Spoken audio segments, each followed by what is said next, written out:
Hi, I'm Rashonda Cade. This is Reading with Rashonda.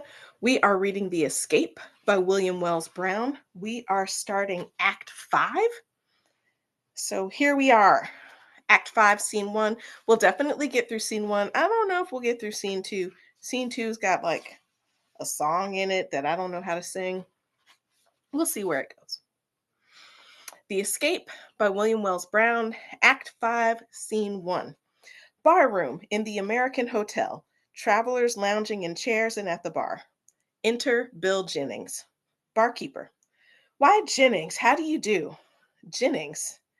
Say, Mr. Jennings, if you please. Barkeeper. Well, Mr. Jennings, if that suits you better. How are times? We've been expecting you for some days.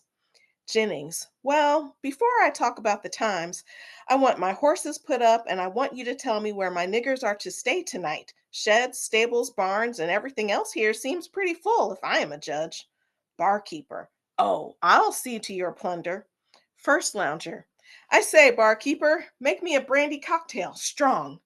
Why, how do you do, Mr. Jennings? Jennings. Pretty well, Mr. Peters. Cold evening this. First lounger. Yes, this is cold. I heard you speak of your niggers. Have you got a pretty large gang? Jennings. No, only 33, but they are the best that the country can afford. I shall clear a few dimes this trip. I hear that the price is up. Enter Mr. White. Before we get to Mr. White, only 33? You're just walking around with 33 humans in chains, and that doesn't seem large to you? I mean, I know Koffels got bigger, but 33 humans that you have enslaved and are dragging around for sale is significant. Anyway, enter Mr. White. White. Can I be accommodated here tonight, landlord? Barkeeper. Yes, sir. We've bed for man and beast. Go, Dick, and take the gentleman's coat and hat. To the waiter. You're a stranger in these parts, I reckon. White. Yes, I am a stranger here. Second lounger. Where might you come from, if it's a fair question? White. I am from Massachusetts. Third lounger. I say, cuss Massachusetts. First lounger. I say so too. There is where the fanatics live, cussed traitors. The president ought to hang 'em all. White. I say, landlord, if this is the language that I am to hear, I would like to go into a private room. Barkeeper. We ain't got no private room, empty. First lounger. Maybe you're mad about what I said about your state. If you is, I'm only say that this is a free country and people talks what they please. And if and you don't like it, you can better yourself. White. Sir, if this is a free country, why do you have slaves here? I saw a gang at the door as I came in. Second lounger. He didn't mean that it was a free country for niggers. He meant that it's free for white people. And another thing, if you get to talking about freedom for niggers, you'll catch what you won't like, mister. It's right for niggers to be slaves. Hang on. If you're talking about freedom for black people, you'll catch what you don't like.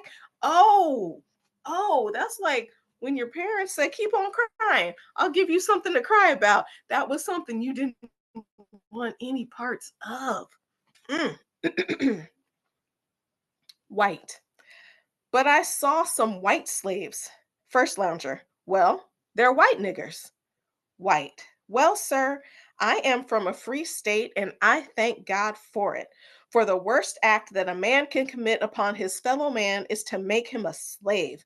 Conceive of a mind, a living soul, with the germs of faculties which infinity cannot exhaust, as it first beams upon you in its glad morning of existence, quivering with life and joy, exulting in the glorious sense of its developing energies, beautiful and brave and generous and joyous and free, the clear, pure spirit bathed in the auroral light of its unconscious immortality, and then follow it in its dark and dreary passage through slavery until oppression stifles and kills one by one every inspiration and aspiration of its being until it becomes a dead soul entombed in a living frame. Wow. That is quite the speech about slavery and that it makes dead souls entombed in living frames. So that's what White is talking about. He's from Massachusetts. Let's go back up to the different people at the bar. We've got the first lounger, the second lounger, and the third lounger, and they are all happy with Black people being slaves. They are unhappy with Mr. White, who doesn't seem to approve of slavery. And they're like, yeah, freedom is for white people, not for Black people. And then White said, but I saw some white slaves. And the first lander was like, well, they're white niggers. If you're only recently meeting me, I am fascinated by miscegenation and when one stops being one race and becomes another race. Loads of white skinned people who were slaves, some of them were legally white people, as in, like, maybe they were German or something and got enslaved in some sort of way. Many of them were legally Black people, but looked whiter than some legally white people did. And so the first lounger's like, they're white slaves. Yeah, what's the big deal? Like, to have, for slavery to have entered into the consciousness of a people who think freedom is for white people, but if somebody is enslaved, then clearly they're not white, despite what your eyes are telling you. So then you're like, well, they're white slaves, but they're not white people. Like, the the cognitive dissonance to keep up the farce of slavery is unimaginable to me. Like, wow. Anyway, we'll keep reading. Okay, so White gave his speech and excoriated slavery. And now the third lounger speaks. Third lounger, stop that. Stop that, I say. That's treason to the country. That's downright rebellion. Barkeeper, yes, it is. And another thing, this is not a meeting house. First lounger, yes. If you talk such stuff as that, you'll get a chunk of cold lead in you, that you will. I mean, they are just outright threatening this man. They're like, it's a free country. It's free for white people. I have freedom of speech. I can say whatever I want to. Oh, but you disagree with me. So, no, you can't say whatever you want to. If you do say whatever you want to, you better sleep with one eye open, because you're going to get some lead in you. And this isn't a place for speechifying anyway. Um, if it's a free country, then the people in the country are free. Either it's a free country or it's not. All right. I raised my voice and everything. Like, y'all, the 19th century US lit is where it's at. I mean, I like all kinds of stuff, like all kinds of stuff, but don't sleep on our literature. Like, stuff was happening then, and it is very, very relevant to stuff that is happening now. Like, literally today in 2025, we are talking about free speech and freedom of the press and whose speech is actually free and whose speech is not actually free. We are having people condemned to not be able to work and other things just because they disagree with something somebody else says. It is wild. Let's not repeat history. Why do we repeat history? Because we don't know it, or because currently we're erasing it. So let's stay on top of what happened so we can know and not do it again. All right. Enter Dr. Gaines and Scragg, followed by Katie. I'm sorry, followed by Cato. Dr. G. Gentlemen, I am in pursuit of two valuable slaves, and I will pay $500 for their arrest. Exit Mr. White. First lounger, I'll bet a picayune that your niggers have been stolen by that cussed feller from Massachusetts. Don't you see he's gone? Dr. G, where is the man? If I can lay my hands on him, he'll never steal another nigger. Where is the scoundrel? Oh my gosh. We don't know that Mr. White did anything. We don't know that Mr. White did anything. He was in the room and then he left the room and then they start accusing him of things. Oh, I bet he stole your slaves. And then Dr. G or the Colonel was like, "Oh, did he? Let me get my hands on him. He won't steal anybody else's slaves. I'll tell you what. Oh my gosh." I mean, I know that innocent until proven guilty does not exist for all people in this country, but dang, all he did was stop at a bar looking for a room or stop at an inn looking for a room. Now he's about to get strung up for something he may or may not have done. And let's not ignore the fact that his name is Mr. White. Like, we can't ignore that. Nor can we ignore that Dr. Gaines's name is Gain. Come on now. What's he going to gain? He's gaining. And Mr. White is like representative of white. Like, we can't not look at people's names. I'm not saying every name everywhere means something, but come on now. All right. First lounger. Let's go after the feller. I'll go with you. Come, follow me. All exit except Cato and the waiter. Cato, why don't you bring in Massa's saddlebags? What the devil you standing there for? You common country niggers don't know nothing nohow. Go and get Massa's saddlebags and bring 'em in. I'm sorry, you common country niggers don't know nothing nohow. Dang. Exit servant. Cato was still speaking. By golly, everybody's gone, and the barkeeper too. I'll tend the bar myself now, and the first gentleman I waits on will be this gentleman of color. Goes behind the counter and drinks. Ah, this is the stuff for me. It makes my head swim. It makes me happy right off. I'll take a little more. Enter barkeeper. Barkeeper, what are you doing behind that bar, you black cuss? Cato, I is looking for Master Saddle's bag, sir. Is they here? I'm looking for his saddlebags behind this bar. That's hilarious. And if you can play that so somebody believes you, kudos to you. Barkeeper, but what were you drinking there? Cato, me? Drinking? Why, massa, you must be mistaken. I ain't drink nothing. Barkeeper, you infernal whelp to stand there and lie in that way. Cato, oh yes, seer, I did taste that coffee in that bottle. That's all I did.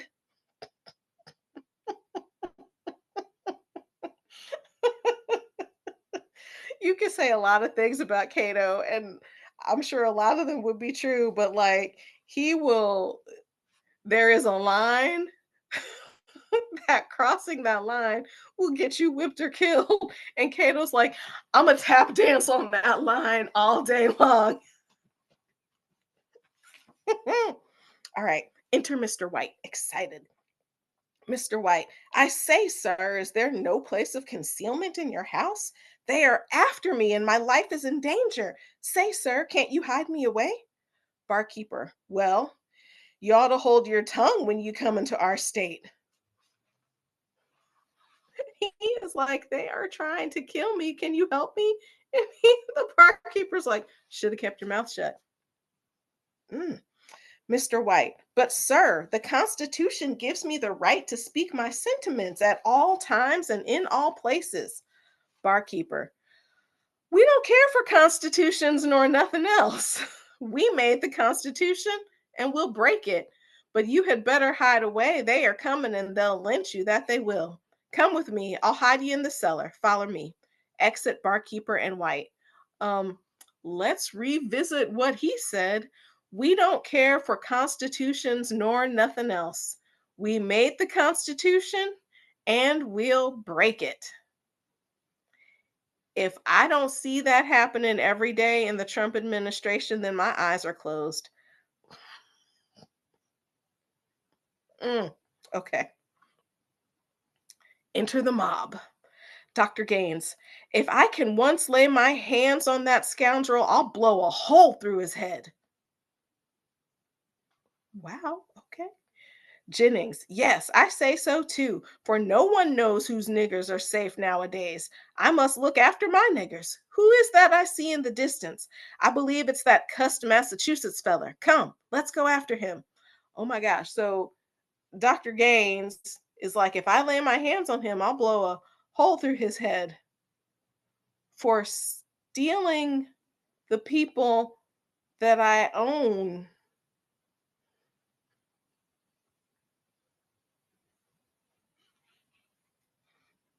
I mean, I guess you can do what you need to do to keep your property safe. Oh, and then Jennings. No one knows whose niggers are safe nowadays. I must look after mine. And also, it's interesting to me that they had to have been stolen. Not that they escaped, right? But they were stolen because do they not have the agency and the intelligence, the desire for freedom that they can't do that? Or not that they were off running some errand for their master, right? Like that's conceivable too, because it doesn't sound like anybody was really looking for anybody.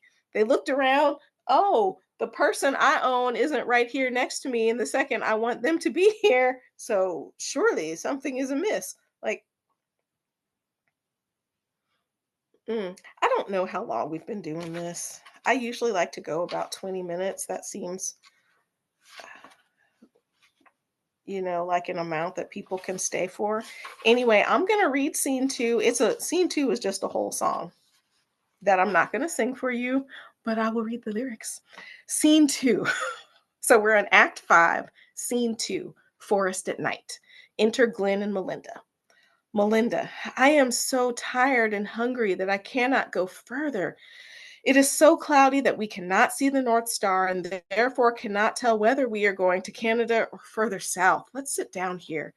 Glenn, I know that we cannot see the North Star, Melinda, and I fear we've lost our way. But see, the clouds are passing away, and it'll soon be clear. See, yonder is a star, yonder is another, and another. Ah, yonder is the North Star, and we are safe. And then Glenn begins to sing. I like how this is juxtaposed, like Melinda and Glenn, Dr. Gaines's enslaved people who are in fact escaping from Dr. Gaines, and this comes right after Dr. Gaines is apoplectic, I'm sure, and red in the face and furious, talking about blowing holes in people's heads for stealing his enslaved people.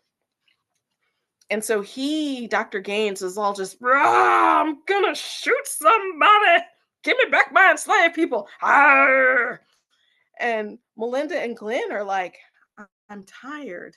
I'm hungry. Where is the North Star? Perhaps we should rest. Like, if we're talking about who seems more civilized, it is the people who are enslaved and who are speaking English well. And like I say that feeling a little weird because there are lots of Englishes that are spoken, but the juxtaposition is really cool to me. And so now Glenn sings a song. Star of the north, though night winds drift, the fleecy drapery of the sky between thy lamp and me, I lift. Yea, lift with hope my sleepless eye to the blue heights wherein thou dwellest, and of a land of freedom tellest. Star of the north, while blazing day pours round me its full tide of light, and hides thy pale but faithful ray, I too lie hid and long for night.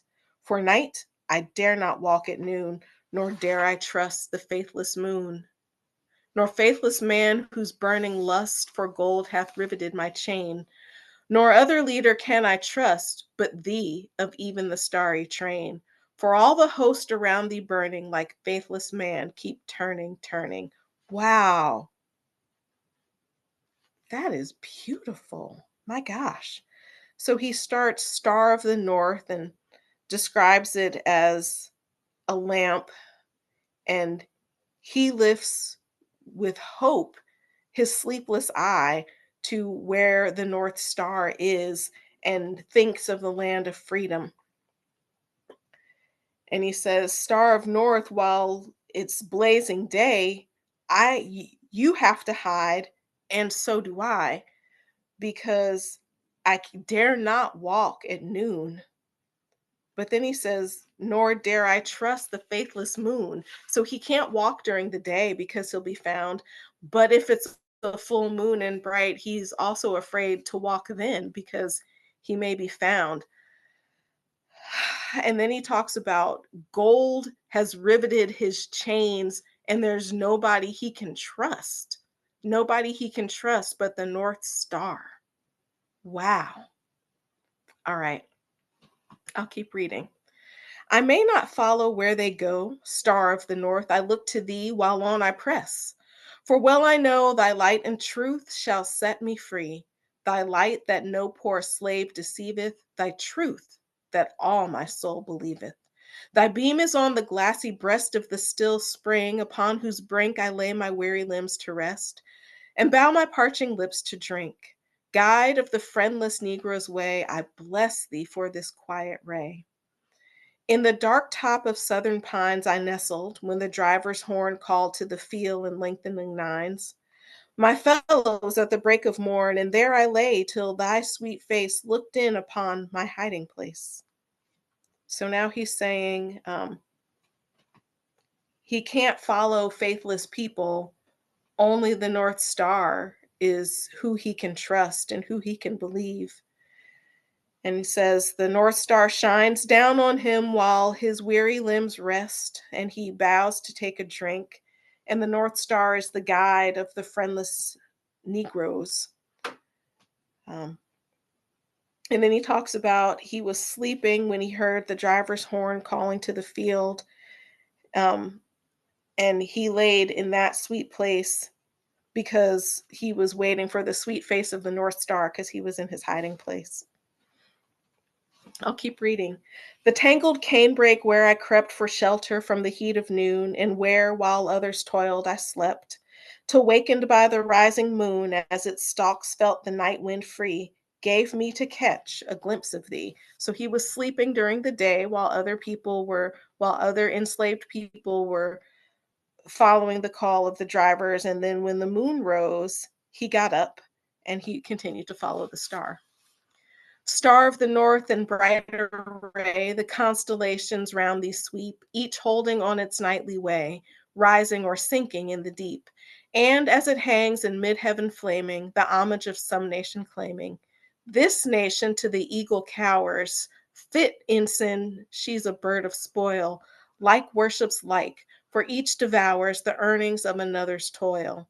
I felt her talons and her beak, and now the gentler lions seek. The lion at the monarch's feet crouches and lays his mighty paw into her lap, an emblem meet of England's queen and English law. Queen that hath made her islands free, law that holds out its shield to me. Star of the north, upon that shield, thy shinest, oh, forever shine.